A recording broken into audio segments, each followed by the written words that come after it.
bit of a controversial take maybe, but alcohol wins this category 1-0 booze. But now let's look at the thing that comes a couple hours after the effect, and that's the after effect / hangover. Not gonna dwell on this subject for too long, as I think we all know where this is going. If you get shit-faced drunk on Friday, you're gonna be fighting the urge to yourself on Saturday. Oh, okay, that might be a bit of an over-exaggeration, but it's low-key true. Because you see, ethanol, aka alcohol, is literally poison, and when you drink too much of it, you're gonna feel like you've been poisoned. Like shit, who would've thought? And with weed, of course, there is no hangover whatsoever. Well, not really, cause if you ever gotten absolutely annihilated to the point your body switches to autopilot before, then you know after waking up the next day, there is a high possibility you'll experience low energy, haziness, brain fog, and worst of all, the desire to get smacked again in the morning so you can binge watch season 1 of SpongeBob and ignore all your goals and aspirations. But that is a lot better than feeling so awful that you become a devoted Christian overnight and start begging God for mercy.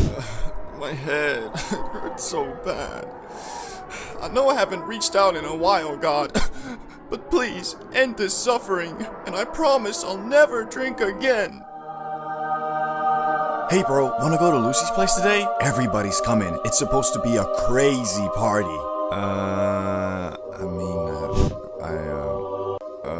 Yeah, let's go. So even though the grass isn't the miracle plant some people believe it to be, I'd still say it's the clear winner in this category. 1-1 all tied up. Now let's look at cost. In the previous comparison of weed versus nicotine, I went through all the levels of consumption to figure out which one is cheaper, but with this one, comparing just the cost of the booze versus the Zaza isn't gonna cut it. Because you see, on a night out where you get wasted, I'd say maybe like 20% of the actual money spent is gonna be on alcohol you yourself consumed, with the rest going to entry fees into clubs, buying shots for them hoes, expressing your love to the homies by buying them drinks, and other stupid shit people tend to do when drunk. Also, unless you're a straight up bum or functioning alcoholic, you're not gonna be drunk every day. Instead, if you love drinking and partying, you'll be drunk every weekend. Or the other possibility is, of course, you drink a couple beers every night at the end of your day, which the best way to tell if you fall into this category is go look in the mirror, and if you have a dad bod, then yeah, you're probably in it. With smoking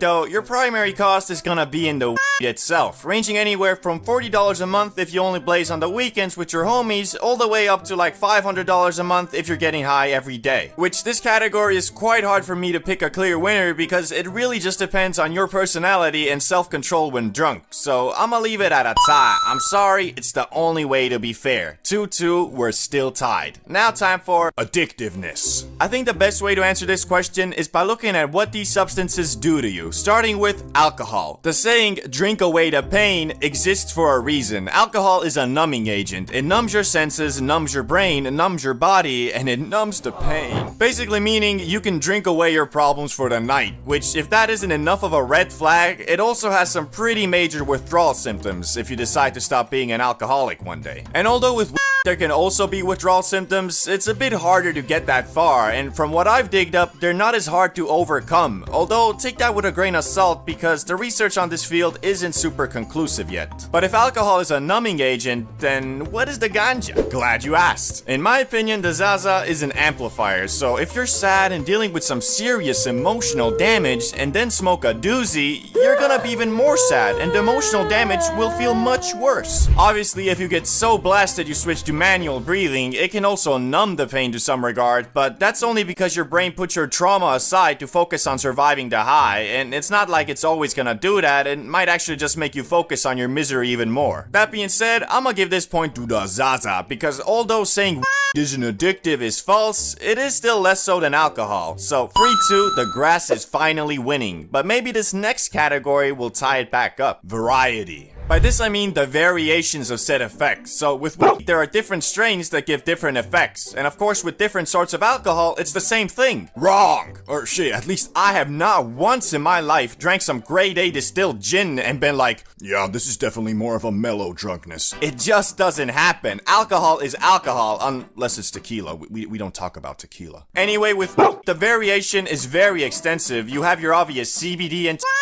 but also nowadays derivatives like THC, HHC, and so on. And it goes even further with indica and from there the strain, and from there the percentage, so variety is definitely not an issue. Oh, and I better not see no comments about, you obviously never drank wine before. it's been proven that these professional wine testers are just a bunch of high society wannabes trying to act like they know shit. Motherfuckers be drinking $5 wine comparing it to a $100 bottle saying shit like, This definitely has more of a floral and zesty taste to it. like, what the f does that even mean? It tastes like wine. God damn, bro, just chill. Anyway, 4-2 does. Mary Jane still undefeated. 10,000 BC, a group of cavemen in the Oki Islands of Japan needed some warmth and wanted to start a fire when they discovered a funny-looking green plant, and either out of curiosity or desperation, took it and inadvertently created history's first ever hotbox. Yet, this early grass was not that loud that people be smoking today, because as we know, over the years the za has been scientifically and artificially cultivated to be much more concentrated in the high it gives. So although it is funny to think about a group of cavemen purposely starting a fire in a small shelter for the sole purpose of getting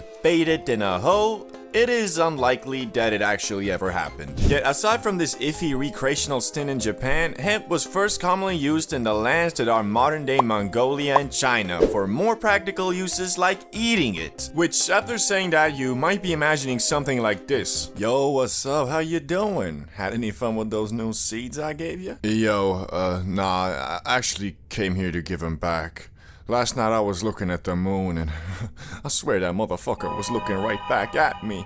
But alas, this probably wasn't the reality because the THC levels in this early cultivated Zaza were just really low, but soon the Chinese would discover that the holy plant's fibers were also great for making stuff too, like clothes, paper, and bowstrings. Which turns out hemp fibers were superior to the bamboo ones used by rivaling factions, allowing the Chinese to shoot their arrows much further. So basically, back in the day, if you were having a long distance bow battle and were losing, you might have screamed out, "We need to get closer!